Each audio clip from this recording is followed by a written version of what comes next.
अपनी इच्छा की पूर्ति के लिए सभी अर्जियां लगाते हैं, प्रार्थना करते हैं, परंतु जो दरबार के बारे में भी सोचे, भगवान के बारे में सोचे, प्रभु उन पर भी कृपा करते हैं। कहते हैं एक पिता के 4 बच्चे होते हैं और पिता मान लो उनके लिए फ्रूट लेके आता है, फल लेके आता है, पर वो चारों को बराबर मात्रा में एक एक सेब या एक एक केला दे देता है। अब पिता के लिए तो चारों बच्चे ही बराबर हैं और सभी को वो एक जैसा प्यार ही करता है, जैसे भगवान भी हम सबको बराबर प्यार करते हैं। लेकिन अगर कोई एक बच्चा उस फ्रूट को, केले को या सेब को लेके पिताजी के मुंह के आगे करे और बोले थोड़ा सा पापा चख लो आप, पिताजी थोड़ा सा चख लीजिए, तो उस बच्चे के प्रति जो पिता के मन में भाव होंगे वो बड़े ही अलग होंगे और पिता के मन में भी उस बच्चे के प्रति अलग ही प्यार होगा।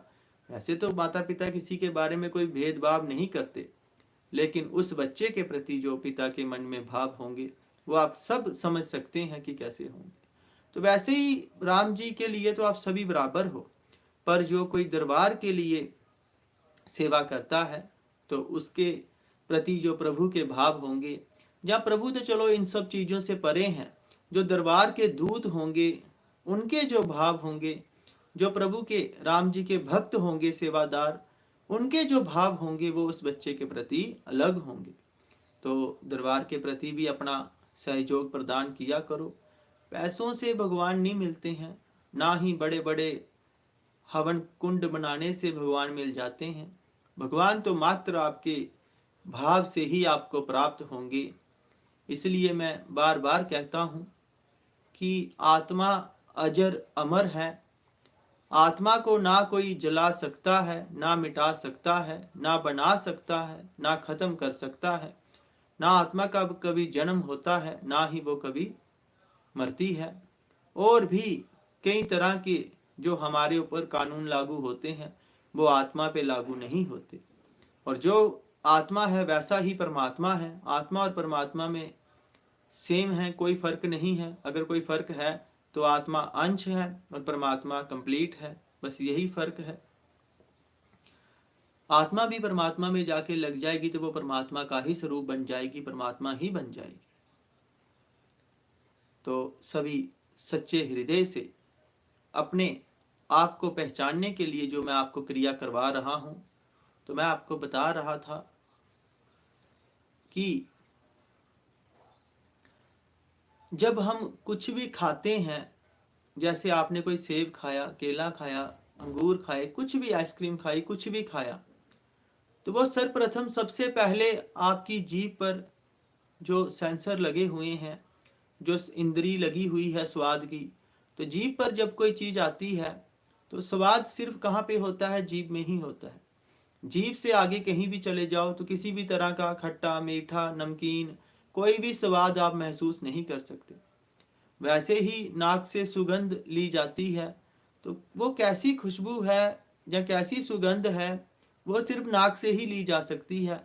एक बार वो अंदर शरीर में चली गई तो उसका कोई कुछ नहीं पता चल सकता कि वो अच्छी खुशबू है या बुरी खुशबू है। वैसे ही अगर आपने कोई भी संगीत सुनना है, कोई भी ध्वनि सुननी है, साउंड सुनना है, आवाज सुननी है, तो वह कानों से ही सुन सकते हैं, और कुछ देखना है तो वो आंखों से ही देख सकते हैं। अब मेरा सवाल ये है कि अगर मान लो मैंने आपको एक सेब दिया और वो सेब आपने खाया, तो उसका जो रस है, टेस्ट है, स्वाद है, वो आपकी जीभ से कहां तक जाएगा? आपके दिमाग में जाएगा, या यूं कह लीजिए आपके मन तक जाएगा। आपका मन था मीठा आम खाने का, उसने एक आम का स्वाद चखा, आम खाया, तो वो आम जो खाया आपने मुंह के द्वारा, जीभ के द्वारा, दांतों के द्वारा, उसका जो स्वाद है वो कहाँ गया? आपके मन में गया, आपके दिमाग में गया। जब मन को ले लेते हैं तो आपके मन में आया, और अब मन से जो आगे आत्मा तक जाएगा, क्योंकि भोग कौन भोग रहा है? आत्मा ही भोग रही है ना, हमारा शरीर थोड़ी भोग रहा है। शरीर को तो क्या मतलब है? जो असली मालिक है वो परमात्मा का अंश आत्मा ही है। तो आत्मा अजर अमर है, ना कोई उसे टच कर सकता है, ना ही कोई भिगो सकता है, ना जला सकता है। तो अगर एक आम को आत्मा ने खाना है तो उसको क्या चाहिए? एक ऐसी चीज चाहिए जिससे वो उसको खा सके, क्योंकि ऐसे तो आत्मा आम के आर पार हो जाएगी, आम में से बीच में से ही निकल जाएगी। आत्मा तो आम को टच तक नहीं कर सकती। आत्मा को आप एनर्जी मान लीजिए। तो आत्मा ने अगर कुछ खाना है तो वो किसको कहेगी? मन को कहेगी। मन आगे किसको कहेगा? अपनी इंद्रियों को कहेगा। तो मन ने इंद्रियों को हुक्म दिया और उन्होंने टांगों ने चला, हाथों ने आम को तोड़ा और मुंह से उसका स्वाद चखा। अब ये जो स्वाद है वो कहाँ जाएगा? हमारे मन में। अब मन तक तो बात समझ लग रही है। मन क्या करता है? परमात्मा की जो दुनिया है और ये जो हमारा स्थूल शरीर है, जो मिट्टी से, अग्नि से, वायु से, जल से बना हुआ, इनको आपस में जोड़ने का काम करता है। यानी हार्डवेयर और सॉफ्टवेयर को जोड़ने का काम कौन कर रहा है? मन कर रहा है। तो आत्मा सीधा कोई चीज नहीं खा सकती और हमारा शरीर जो है वो सीधा आत्मा तक टच नहीं हो सकता। तो इन दोनों को मिलाने के लिए परमात्मा ने मन दिया है। तो मन ने इंद्रियों के द्वारा आम के स्वाद को चखा और वो जो स्वाद है, मीठा खट्टा जैसा भी है, वो हमारे मन तक गया। आगे जो मन आत्मा को देगा वो आम नहीं देगा, वो क्या देगा? भाव देगा। भाव क्या होते हैं? जो विचार होते हैं, सोच होती है, ख्याल होते हैं, ध्यान होता है। तो आत्मा तक क्या पहुंचते हैं? भाव पहुंचते हैं। कि आत्मा ने जो खाया वो क्या खाया? भाव खाया। आत्मा ने आम नहीं खाया। ठीक है। वैसे ही जो परमात्मा है, तो परमात्मा आपकी धूप को, बत्ती को, जोत को, तेल को, दीपदान को, या जो आप मुंह से तोते की तरह राम राम कर रहे हो, इसको ग्रहण नहीं कर रहा। उस समय आपके मन में क्या भाव है? जब आप भगवान को भोग लगा रहे हो, चाहे मिश्री का लगा रहे हो, तो चाहे बकरा काट के दे रहे हो, आप कुछ भी दे रहे हो, भगवान से इससे फर्क नहीं पड़ता। वो तो विधि का विधान कहता है भुगतने के लिए तैयार रहो। अगर किसी के प्राण ले रहे हो तो अपने भी देने के लिए तैयार रहना। अगर किसी के बच्चे को काट के दे रहे हो तो अपने बच्चों को भी कुर्बान करने की तैयारी पूरी रखना। कोई भी बख्शा नहीं जाएगा, चाहे आप किसी के भी भक्त हो, क्योंकि जो कर्मों का फल है वो सबको देना पड़ेगा, चाहे वो कोई भी क्यों ना हो। त्रिदेवों पे, भगवान पे भी ये रूल लागू होता है। तो अब मुद्दे की बात पे आते हैं कि जो हमारी आत्मा है, या जो परमात्मा है, तो वो खाता क्या है? उसे प्राप्त क्या होता है? अगर किसी ने गुलाब जामुन या फ्रूट भगवान को चढ़ाया तो भगवान वो फ्रूट नहीं खाता। ठीक है, क्योंकि सारे बाग बगीचे उसी के ही हैं। अगर उसने खाना ही हो तो पूरा बाग ही खा ले। उसे क्या जरूरत है आपके द्वारा एक आम लेने की? तो बात आती है कि भगवान लेते हैं भाव। अब ये सबको पता है कि भगवान भाव का भूखा होता है, भगवान को भाव चाहिए। पर ये किसी को भी नहीं पता कि भाव होते क्या है। अगर मैंने एक सेब भगवान जी को चढ़ाया, राम जी को, कृष्ण जी को, माता रानी को, तो उसमें से भगवान ने, सेब तो वैसे का वैसे ही रहेगा, वो शाम तक कोई खत्म नहीं हो जाएगा या अंदर से खत्म नहीं हो जाएगा। भगवान ने मेरे भाव लिए उनमें से। अब ये कौन से भाव थे और कैसे लिए भगवान ने, इस चीज का अगर आप सभी को पता चल जाए। या जैसे हम राम राम जप रहे हैं, तो कहता है कि राम राम तो तोता भी जपता है, पर तोते के राम राम जपने में और हमारे राम राम जपने में बहुत फर्क है। तोते को नहीं पता कि वो जो राम राम जप रहा है उसका मतलब क्या है, पर हमें पता है कि राम जी के नाम का क्या मतलब है। तो जब हम सच्चे मन से राम राम जप रहे हैं, सच्चा मन की, हमारा मन जो एक ही जगह हो। सच्चे मन का ये मतलब नहीं है कि बहुत सच्चाई हो, पवित्रता हो, नहीं। आपका मन एक ही जगह पे होना चाहिए। ऐसा नहीं है कि उधर आपको टेंशन है कि दूध तो नहीं उबल रहा और इधर आप राम जप रहे हो। तो आपका ध्यान कहाँ पे है? दूध की तरफ है या राम की तरफ है? ठीक है। तो मैं ये नहीं कहता कि 24 घंटे आप अपने भाव, अपना मन राम की तरफ रखो, नहीं। लेकिन 24 घंटे में सिर्फ 2 मिनट जब भी आपको मिले, रोज, चाहे किसी भी समय मिले, रात को 2 बजे ही मिले, कोई दिक्कत नहीं। आपने उस समय अपने मन को सभी जगह से हटा के सिर्फ राम की तरफ लगाना है, जो आपका जाप है। अगर आप कृष्ण की पूजा करते हो तो कृष्ण की तरफ लगा सकते हो, राधा की तरफ लगा सकते हो, सीता की तरफ लगा सकते हो, दुर्गा मैया की तरफ लगा सकते हो, शिव शंकर की तरफ भी लगा सकते हो। राम का मतलब ये नहीं है कि आप राम जी की तरफ ही लगाओ। जो भी आप अगर अल्लाह की पूजा करते हो, वाहे गुरु की पूजा करते हो, गॉड की पूजा, जीजस की, जिसकी भी करते हो, 2 मिनट सभी तरफ से मन हटा के सिर्फ डेली 24 घंटे में सिर्फ 2 मिनट, कोई बहुत बड़ी बात नहीं है, तो 2 मिनट आपने सिर्फ और सिर्फ एक मन से सब कुछ छोड़ के, सब कुछ भुला के, एक मन से सिर्फ उस नाम को जपना है, भजना है। हो सके तो उसे मन से लिखना है, राम, ठीक है, र आ म, इसे लिखने की प्रैक्टिस करनी है। ये बहुत जल्दी रिजल्ट देगा, बहुत बहुत जल्दी रिजल्ट देगा। एक बार अगर आप अपने मन से राम या कृष्ण या राधा या शिव लिखते हो तो वो 1.25 लाख जप के बराबर फल देता है। ये आप लोगों को पता नहीं है। जो बड़े बड़े सन्यासी हैं, साधु महाराज हैं, जिनको पूजा करते हुए 10, 20, 50, 60, 100 साल हो गए हैं, उनके एक बार भी जाप किए का और हमारे 1.25 लाख जाप किए का बराबर फल होता है। ये कैसे होता है? क्योंकि अब वो जाप करते करते अब मुंह से, मन से, वचन से जाप नहीं कर रहे हैं, उनको राम दिख रहा है। सबसे पहले आपने शब्द को ही देखना है। आपको सीधा राम जी नहीं दिखेंगे, कृष्ण जी नहीं देखेंगे, शिव जी नहीं दिखेंगे त्रिशूल लेके। आपने सबसे पहले उस शब्द को देखना है। शब्द से ही सब प्रकट हुआ है। जो ओम शब्द है, इसी में से सब बना हुआ है। ठीक है, चाहे कोई इसे माने चाहे नहीं माने, वो उसकी मर्जी है। बीज से ही सारा पेड़ निकलता है, तो सबसे पहले बीज को ही पकड़ना है। अगर बीज आपने सही से लगा दिया तो पेड़ बनने में, बहुत बड़ा वृक्ष बनने में ज्यादा समय नहीं लगने वाला। तो सारा खेल बीज का है, शब्द का है। शब्द को सही से लगाओ। अगर राम जी से जुड़े हो तो फिर जो बीज है राम नाम का, राम जो शब्द है ये बीज है, कृष्ण जो शब्द है ये भी बीज है। ऐसे तो राम जी का बीज मंत्र है, पर जो राम नाम है ये भी इतना शक्तिशाली हो गया कि ये भी बीज का काम करता है। तो जो बीज है राम नाम का, उसे आपने सही से बोना है, सही से लगाना है, ताकि आपका जो पेड़ है वो पूरा फलीभूत हो। तो कहने का मतलब है कि भगवान, जब आप राम बोल रहे हो, या आप सेब भगवान को चढ़ा रहे हो, या जोत या अगरबत्ती लगा रहे हो, ये सब एक ही चीज है। भगवान तक क्या जाने हैं? भाव जाने हैं।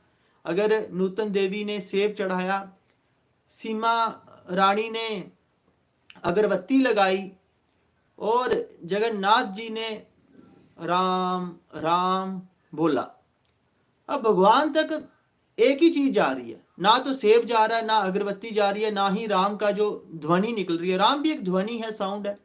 जो साउंड निकला राम नाम की, जो एनर्जी निकली मुंह से, ठीक है, इन तीनों में से क्या जाएगा? कुछ भी नहीं जाएगा। जाना क्या है कि उस समय सीमा, नूतन, जगन के मन में ख्याल क्या थे, विचार क्या थे। अगर सीमा उस समय सोच रही है कि मेरा बच्चा पढ़ने में होशियार हो, और मुंह से राम का नाम ले रही है, ध्यान पूरा प्रभु की तरफ कर रही है, लेकिन सोच क्या रही है कि मेरा बच्चा काश ऐसा हो जाए, तो जो भी वो ऊर्जा है, भगवान तक क्या मैसेज गया है उस समय कि सीमा को अपने बच्चे को ऐसे करवाना है। बाकी भगवान को ये नहीं है कि सीमा ने राम का नाम लिया ना। भगवान के पास जो भाव गया है वो ये गया है कि सीमा अपने बच्चे के प्रति ये सोच रही है। मान लीजिए जगन्नाथ ने उस समय सोचा कि पता नहीं मेरी इस समय ये वाला काम होगा या नहीं होगा, तो भगवान के पास राम का नाम नहीं गया, भगवान के पास वो भाव गया, वो ख्याल गया, वो विचार गया जो उस समय जगन्नाथ सोच रहे थे। वैसे ही मान लो अंजू देवी सोच रही थी कि पता नहीं मेरा वो काम होगा या नहीं होगा, और उस समय ये सच्चे मन से राम जी का नाम ले रही थी, लेकिन सोच क्या रही थी? उस काम के बारे में। तो भगवान के पास जो मैसेज जाना है, जो भाव जाना है, वो उस काम के प्रति जाना है। ठीक है। और मान लो उस समय संदीप या राजू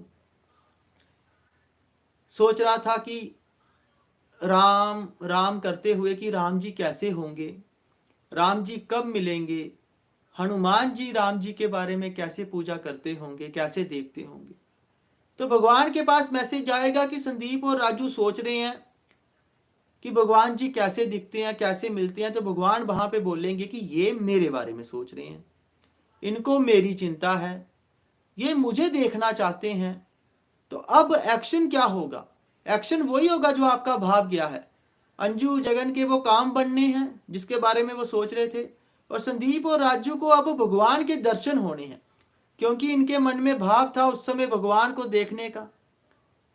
ठीक है, तो सारा खेल किसका आ रहा है, प्रैक्टिकली समझो, सारी उम्र निकल जाएगी राम राम करते हुए, राम नहीं मिलने।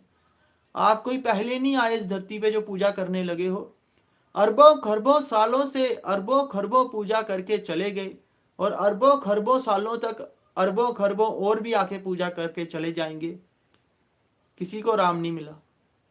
ठीक है, कुछ गिनती के छोड़ दो, 0.000000001% को राम मिला, बाकी 99.99999999% वालों को राम नहीं मिला। तो उसकी वजह क्या है, उसकी वजह है कि जब राम का नाम ले रहे हो तो उस समय सोच क्या रहे हो। लोग बोलते हैं ध्यान लगाओ ध्यान लगाओ, और ध्यान लगाने को लोग क्या समझते हैं, आंखें बंद करके चुपचाप बैठ के राम राम बोलो। अरे आप आंखें बंद रखो, खुली रखो, जैसे भी रखो, आपका दिमाग 24 घंटे काम करता ही रहता है, एक साथ 10-10 20-20 विचार लेके आता है। आप अभी सोच ही रहे थे कि स्कूल के बारे में, इतनी देर में उसको पिकनिक की याद आ गई, पिकनिक की तरफ दिमाग गया ही था कि उसको याद आ गया मम्मी ने ये काम कहा था, मम्मी के बारे में सोचा ही तो पता चल गया कि यार फोन में तो मैंने अभी कुछ देखा ही नहीं, फोन चला लेता हूँ 2 मिनट, फोन को हाथ लगाया तभी दिमाग में बात आ गई कि वो काम तो वैसे का वैसे ही पड़ा, होमवर्क तो किया नहीं। तो एट ए टाइम 1 सेकंड में कितने विचार आएंगे, आप इसको नहीं रोक सकते। आप अपनी एक नदी जा रही है, आप उसको नहीं रोक सकते, आप उसको मोड़ सकते हो। वैसे ही आपका मन हजारों विचार एट ए टाइम लेके आएगा, आप अपने मन को शांत नहीं कर सकते, रोक नहीं सकते, पर इसको मोड़ सकते हो, इसको दिशा दे सकते हो। तो दिशा क्या देनी है, राम। जैसे ही मन में कुछ भी विचार आया तो राम, जैसे ही मन में कुछ भी विचार आया तो राम। तो राम ना तो मुंह से बोलना है, ना ही होठों से, ना ही जीभ से, राम सोचना है। राम आपको सोचना है, और ये जो सोचना, जो राम के बारे में आप सोचोगे, यही आपका ध्यान बन जाएगा। जब भी मन में कुछ विचार आता है तो राम, मन से बोलना है, मन से, मुंह से, होठों से, जीभ से, दांतों से नहीं बोलना है, गले से नहीं बोलना है। बस कहां से बोलना है, जो विचार आ रहे हैं मन में, जो सोच आ रही है मन में, जो ख्याल आ रहे हैं मन में। अगर किसी को नहीं समझ लगे तो फिर से पूछ लेना, फिर से वीडियो देख लेना, अच्छे से इस चीज को 10-12 बार देखना। ये जितना कहने में आसान है इतना है नहीं। और जिसने 12 मिनट, 12.5 मिनट भी गुरुजी कहते हैं, अपने मन को किसी एक जगह पे लगा लिया, फिर चाहे वो राम जी हो चाहे शिव जी हो, तो 12.5 मिनट आज तक का लास्ट है। इतनी देर में भगवान प्राप्त हो गए हैं। आज तक जब से धरती बनी है कोई कभी ऐसा नहीं हुआ कि 12.5 मिनट के ऊपर आने में टाइम लग गया हो भगवान को। तो भगवान को प्राप्त करने में जो मैक्सिमम टाइम है आज तक का, वो 12.5 मिनट है। ठीक है, वो भी तब था कि उस बंदे ने ऐसी इच्छाएं रखी हुई थी, ऐसी विशेष थी उस बंदे की, कि जिसको पूरा करने पर भगवान को ही परेशानी बन जानी थी, इसलिए भगवान ने आने में लेट किया। नहीं तो 1.5-2 मिनट तो मैक्सिमम माना गया है। 2 मिनट के अंदर अंदर, कहते हैं 2 मिनट से भी सच्चे मन से पूजा कर लो तो भगवान आ जाते हैं। ये बात आप सभी ने सुनी होगी, बड़ी पहले से सुनी होगी, कि 2 मिनट भी अगर सच्चे मन से पूजा करो तो वो स्वीकार हो जाती है और भगवान आ जाते हैं। तो हनुमान जी को एक पेज रोज रामचरितमानस का सुनाओ, और उनसे वो बल बुद्धि विद्या लो, वो मन लो, वो ज्ञान लो, वो विचार लो, वो भाव लो, जिससे आपको सिर्फ 2 मिनट में ही भगवान मिल जाए। इसलिए कह रहा हूं कि जब भी शांत, पहले शांति चाहिए, बिना शांति के ये बात नहीं बननी। तो रात को 2 बजे, सुबह 4 बजे, सुबह 4 बजे वाला तो सबसे बेस्ट है। तो सुबह 4 बजे वाले टाइम पे उठकर गणेश जी का, गुरु जी का, महादेव जी का नाम लेके सच्चे मन से, बिना नहाए धोए, कोई दिक्कत नहीं है, जैसे भी अवस्था में हो, किसी देवी देवता या भूत प्रेत की पूजा नहीं करनी, भगवान का नाम लेना है। आज एक भाई कह रहा था कि आप कहते हो कि कभी भी भगवान का नाम ले लो, ये कैसे है? क्या हम बाथरूम में भी भगवान का नाम ले सकते हैं? तो एक छोटी सी बात उसको भी बता देते हैं कि एक बार एक कहानी है, सच्ची है झूठी है, अब आप खुद सुन लो, इसको खुद सोच लेना, समझ लेना। वैसे तो वेद शास्त्रों में लिखा है कि भगवान का नाम आप कभी भी ले सकते हो। राम जी, कृष्ण जी, विष्णु जी, ब्रह्मा जी, शिव जी का नाम लेने में कभी कोई मनाही नहीं है। आप कैसी भी अवस्था में हो उनका नाम ले सकते हो।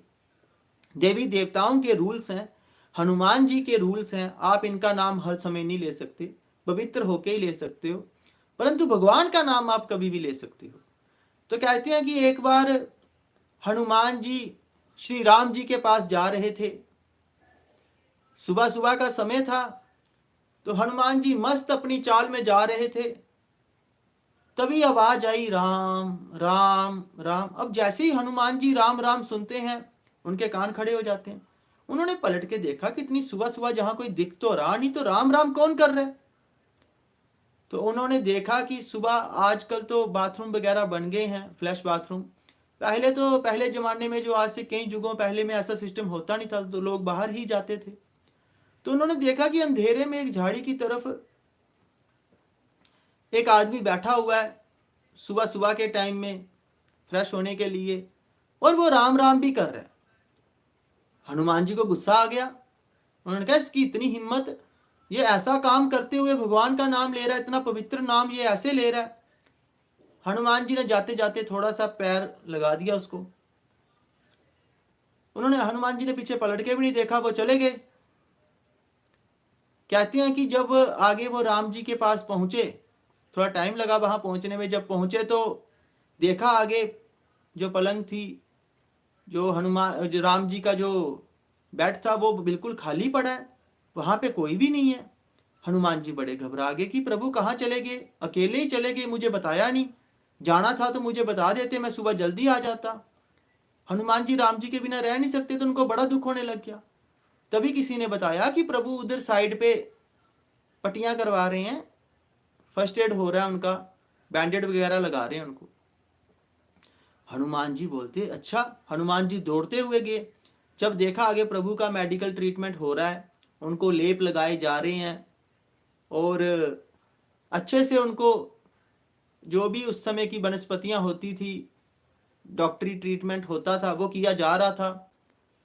तो हनुमान जी ने जब पास जाके देखा, तो प्रभु की पीठ पे ना बानर के पांव का निशान बना हुआ था। हनुमान जी का दिमाग खराब हो गया। बोलते किस बानर की इतनी हिम्मत हो गई कि उन्होंने प्रभु को मारा? प्रभु एक बार नाम बता दो उसका, मैं अभी के अभी उसको जमलोक पहुंचा देता हूं। राम जी बोलते छोड़ो, कुछ नहीं होता, बच्चे हैं, हो गई गलती, हो गई, कोई बात नहीं। हनुमान जी कहां माने। बोलते प्रभु एक बार नाम बताओ आप, अभी के अभी उसे दंड दे के आता हूं। इतना उदंड जो राम जी की परवाह नहीं करता। जब बार बार पूछा तो राम जी कहते हनुमान जी, ये बानर हनुमान ही है जिसने ये काम किया है। हनुमान जी रोने लग गए, बिलखने लग गए, परेशान हो गए, घबरा गए, उनको चक्कर आ गया कि प्रभु ये कैसे संभव है, मैं ये काम करूं, मैं मर जाऊं इससे अच्छा, मैं तो ये सपने में भी नहीं सोच सकता, ये कैसे पॉसिबल है, हुआ कैसे ये? तो बोलते हनुमान जी, मेरा एक भक्त मेरा नाम जप कर रहा था, और आप तो जानते ही हो कि जो सच्चे मन से मेरा नाम जप करता है, वो चाहे कैसा भी हो, कैसी भी अवस्था में हो, मैं सदा उसके साथ रहता हूं। तो अब कहते हैं कि एक हाथी में कितनी शक्ति होती है वो तो आप सभी जानते ही हो। तो 100 हाथियों में जितनी शक्ति होती है, इतनी शक्ति इंद्र का जो हाथी है ऐरावत, उसमें होती है। तो मतलब इंद्र के ऐरावत हाथी में 100 हाथियों की शक्ति होती है, या 1000 हाथियों की लगा लो आप। और जितनी 1000 ऐरावत में या लाख ऐरावत में शक्ति होती है, उतनी शक्ति अकेले एक इंद्र के पास होती है, जो देवताओं का राजा है। एक अकेले इंद्र के पास 1000 ऐरावत की शक्ति होती है, और एक ऐरावत हाथी के पास 100 हाथियों की या 1000 हाथियों की शक्ति होती है। अब कहते हैं कि जितनी 100 इंद्रों के पास या 1000 इंद्रों के पास शक्ति होती है, इतनी शक्ति हनुमान जी की सिर्फ इस छोटी उंगली में, कनिष्का कहते हैं इसे, एक छोटी उंगली में इतनी शक्ति है। यानी 100 इंद्रों के बराबर, यानी लाखों हाथियों की, करोड़ों हाथियों की शक्ति हनुमान जी की एक छोटी उंगली में है। अब आप खुद आइडिया लगा लो कि पूरे हनुमान जी में कितनी शक्ति होगी। और जब एक मुष्टिका, एक मुक्के की रावण को मारी थी तो वह धरती पे मूर्छित हो गया था, जो इतना बड़ा शक्तिशाली शिव भक्त था। तो कहते हैं कि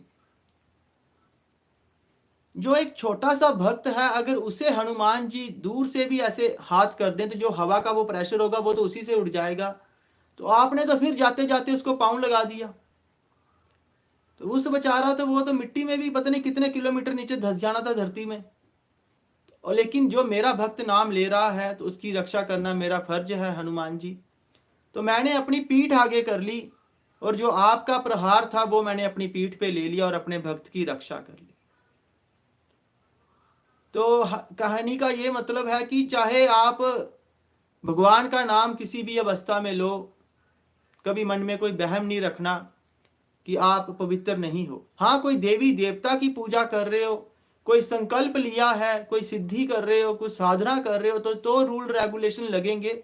मैं टोटली फ्री नहीं कर रहा। पर राम जी का, कृष्ण जी का, शिव जी का, जगत जननी आदि शक्ति का नाम आप जैसे मर्जी ले सकते हो, ब्रह्मदेव का नाम आप जैसे मर्जी ले सकते हो, भगवान का नाम आप जैसे मर्जी ले सकते हो। तो सुबह उठ के आपने 10 मिनट, 15 मिनट, 4:15 बजे, 4 बजे उठ जाना है अलार्म लगा के। तो 10-15 मिनट आपने राम जी के बारे में सोचना है। सोचना क्या है कि आपने बस राम के बारे में सोचना है। राम, ये मुंह से नहीं बोलना है, होंठों से, जीभ से नहीं बोलना है, सिर्फ दिमाग से सोचना है, मन से सोचना है। अगर उस समय आपका मन कहीं और जाता है, मेरी तरफ या राम दरबार की तरफ आता है, तो वहां से भी खींच लो वापिस, और कोशिश करो राम लिखने की। आंखें बंद करके करना, जो भी खुली आंखों से नहीं करोगे। चाहे आपको कोई पकड़ के हिला भी रहा तो आंखें नहीं खोलनी है, चुपचाप आंखें बंद करके राम लिखने की कोशिश करनी है। अगर कोई व्यक्ति मन से राम लिखने की कोशिश करता है आंखें बंद करके, तो उसको 1.25 लाख जो मुंह से बोलने का फल है, जो मुंह से कोई भी शब्द आप बोलते हो, ओम नमः शिवाय, राम, कृष्ण, जब वो 1.25 लाख के बराबर होगा और मन से आपने एक बार लिखा है, तो ये बराबर फल देते हैं। तो भगवान को आपके भाव चाहिए, और भाव होते हैं आपके विचार, आपकी सोच, आपके ख्याल। तो जब आप अपनी सोच में, अपने विचार में, अपने ख्यालों में, अपने मन में, अपने ध्यान में भगवान लेके आओगे, तो मैक्सिमम टाइम 12.5 मिनट का है आज तक। हो सकता है कोई हमारी तरह ज़्यादा ही खराब हो तो टाइम बढ़ जाए, रिकॉर्ड टूट जाए आज तक का। लेकिन 2 मिनट से लेके 12.5 मिनट के बीच बीच में उसे परमात्मा की प्राप्ति हो जाएगी। शर्त यह है कि उसे 2 मिनट से लेके 12.5 मिनट तक सिर्फ और सिर्फ भगवान के बारे में सोचना है, भगवान के ख्याल लाने हैं, अपने मन में और कोई दूसरा विचार नहीं आने देना। लोग क्या करते हैं कि मन को रोकने की कोशिश करते हैं, मन को दबाने की कोशिश करते हैं। मन कभी नहीं दबेगा, मन कभी नहीं रुकेगा। मन का रुकने का मतलब है, मन के दबने का मतलब है कि आपको परमात्मा की प्राप्ति हो गई है। आपके मन को जब तक परमात्मा नहीं प्राप्त होगा, ये कभी शांत नहीं होगा। और जो भी आपके मन में विचार आ रहे हैं, किसी को पैसों की चिंता है, तो किसी को पत्नी की चिंता है, तो किसी को बेटे की चिंता है, तो किसी को घर की चिंता है, तो किसी को और किसी चीज की चिंता है, ये आपके हजारों जन्मों की जो अधूरी इच्छाएं हैं वो हैं। आप देखेंगे एक व्यक्ति को पैसों की कोई फिक्र नहीं है और एक व्यक्ति को पैसे की बड़ी फिक्र है। तो वो ये है कि वो पिछले जन्मों में जो उसकी अधूरी इच्छाएं हैं वो इस जन्म में भी चल रही हैं। उसे कई जन्मों से पैसों की प्राप्ति नहीं हो रही, तो वो इस जन्म में पैसों के लिए पागल है, धन के लिए पागल है। और दूसरी तरफ कोई है, उसको अपने आप को खूबसूरत बनाने में पागल हुआ है, सुंदर बनने में पागल हुआ है। तो क्या है कि वो कई जन्मों से सुंदर बनने में लगा हुआ है। और कुछ ऐसे भी हैं जिनको भगवान की प्राप्ति के लिए लगे हुए हैं। तो वो कई जन्मों से भगवान की प्राप्ति में लगे हुए हैं, कोई पहले जन्म में सीधा कुछ नहीं बन जाता। ठीक है, तो अगर आपको समझ लग गई है तो सभी जय श्री राम लिखिए, जय श्री राम लिखिए। और जितना हो सके आप अपने ख्यालों में, अपने विचारों में, अपने इंस्टाग्राम में, अपने व्हाट्सएप पे, अपने फेसबुक पे, अपने यूट्यूब पे, अपने मोबाइल में, मोबाइल के वॉल पेपर पे, स्क्रीन सेवर पे, घर में, जहाँ जहाँ भी आप देखते हो वहाँ राम देखो, राम देखो, राम देखो। जब आपके मन को चारों तरफ से घेर लिया जाएगा तब वो ऊपर की जो माया बनी हुई है वो जल जाएगी, खत्म हो जाएगी, हट जाएगी। और फिर मैं शिखा को पूछूंगा कि बताओ अब आपको क्या चाहिए। फिर मैं सीमा रानी को पूछूंगा कि बताओ आपको क्या चाहिए। फिर डिंपल, नूतन, राजू, सरोज को भी पूछूंगा बताओ क्या प्रॉब्लम है। उस समय ये खुद परमात्मा होंगे। जो गौतम बुद्ध भगवान को प्राप्त हो गया वो इनको भी प्राप्त हो जाएगा। आज हम सभी गौतम बुद्ध के ही वो स्वरूप हैं जो भटक रहा था जंगलों में, नदियों, तालाबों में, गुफाओं में, जो तरस रहा था पर ब्रह्म को पाने के लिए। लेकिन जब एक बार परमात्मा प्राप्त हो गए, ज्ञान प्राप्त हो गया, ध्यान लग गया, 9 10 11 12 साल लगे, वैसे ऐसी बात नहीं है। जब वो मिल गई शक्ति तो क्या बुद्धा को कोई परेशानी थी, कोई दुख तकलीफ थी, कुछ पाने की इच्छा थी? नहीं। ना बुद्धा को मरने की टेंशन थी, ना जीने की, ना कुछ पाने की, ना खोने की, ना उन्हें किसी बेइज्जती का डर था, ना ही किसी इज्जत का। उन्हें किसी तरह की कोई परेशानी नहीं थी। सब कुछ बुद्ध ही थे और बुद्ध कुछ भी नहीं थे। तो यही चीज सभी ने बनना है। और जो आपके साथ हैं, अगर वो आपसे कुछ पूछना चाहते हैं तो उनको भी यही बताना है। अगर वो इंटरेस्टेड नहीं है ये सुनने में तो उनसे हाथ जोड़कर खुद अकेले हो जाना है। कोशिश करनी है कि साइड पे अकेले बैठ के अपना काम करो। अगर 4 औरतें बैठी हैं तो आप किचन में जाके खाना बनाते हुए, साफ सफाई करते हुए राम राम करो। ठीक है, अब आप ऐसे 4 औरतें एक साइड बैठी हैं और अंजू बाला अलग से बैठेगी तो वो भी एक पाखंड बन जाएगा, ड्रामा बन जाएगा। तो अंजू का फर्ज बनता है उस समय किचन में चले जाओ, बोलना मुझे खाना बनाना है, काम करना है, ये है वो। कोई बहाना लेके अलग होके मन में, ख्यालों में, आंखें खोल के ख्यालों में राम लेके आओ। वैसे ही स्कूल के बच्चों को भी जब फ्री टाइम मिलता है तो अपनी पढ़ाई के साथ साथ 2 मिनट, स्कूल वालों के लिए तो 2 मिनट भी बड़े हैं, ठीक है, ड्यूटी वालों के लिए भी 2 मिनट बड़े हैं, पर जो फ्री हैं वो जितना हो सके अपने ख्यालों में, अपने भावों में, अपने विचारों में, अपनी सोच में राम जी को लेके आओ, राम नाम को लेके आओ। आप राम जी वो धनुष बाण पकड़े जो दिख रहे हैं इनको छोड़ दो, सिर्फ राम का जो शब्द है उसको पकड़ो। ये जो शब्द है ये बीज का काम करेगा और इसी में से फिर वो राम निकलेगा जो आप तक, आज तक आपने ना कभी देखा है, ना कभी सुना है, ना ही आपने कभी महसूस किया है। ये जो टीवी में देखा है, किताबों में देखा है, ये राम नहीं है, ये किसी की सोच है। किसी ने सोचा राम ऐसे होंगे तो उसने टीवी में वैसा राम बना दिया। किसी ने सुना राम ऐसे होंगे तो उन्होंने किताबों में ऐसा राम लिख दिया। किसी को राम के बारे में कुछ ऐसा महसूस हुआ तो उसने राम जी को, शिव जी को वैसा बना दिया।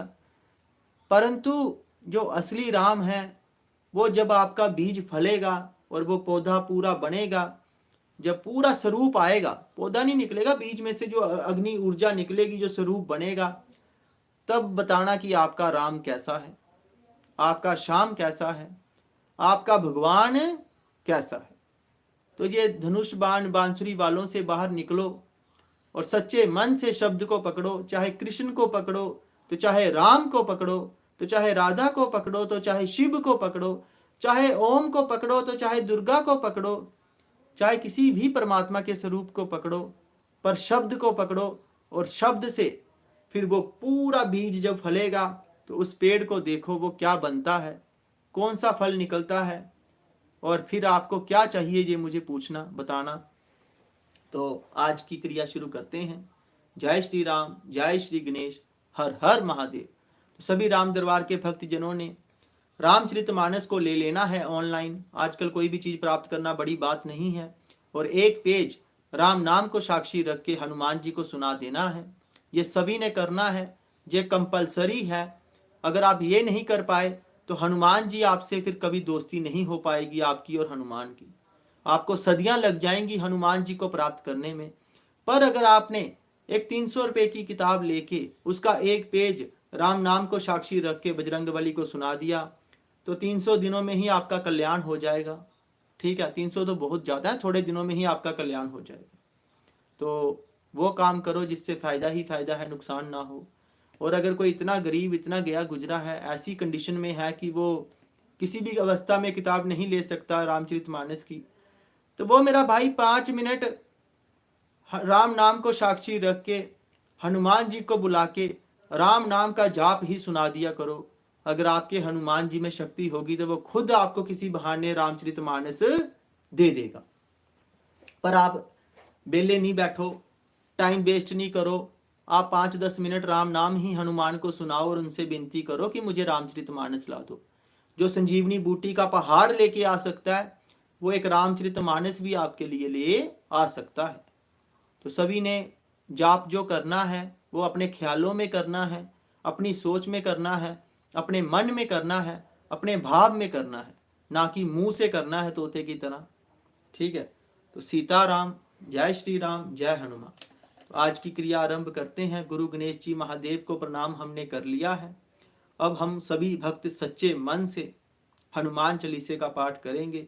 सभी बोलो जय श्री हनुमान।